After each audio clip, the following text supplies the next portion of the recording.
şekerim Aşgabadım, midemizin badım, paytaxtım Aşgabadım, artsın şan şöhratım.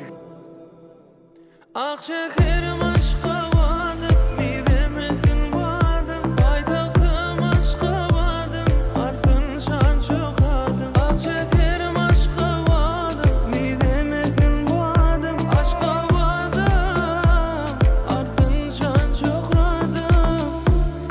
Asuda asmanım, gecelen yağdı, bahtiyar ilim bu onca sen bahtı. Senne büyük işlerim, kim öz işlerim tahtı. Senne doğan bol yanar, dost oğulluk tarafı.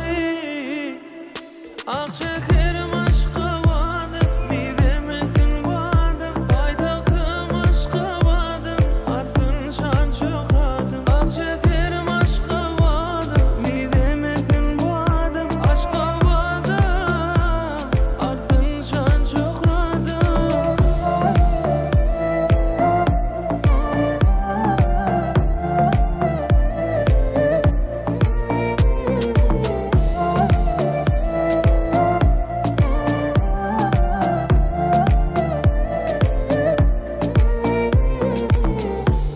Ak mermer binanam, başı asmana, tarifim dillerde, hem de sana. Nurlu geleceğim aydın, parahat dilerim, görüle yeryüzüne, yürülmek yollarım.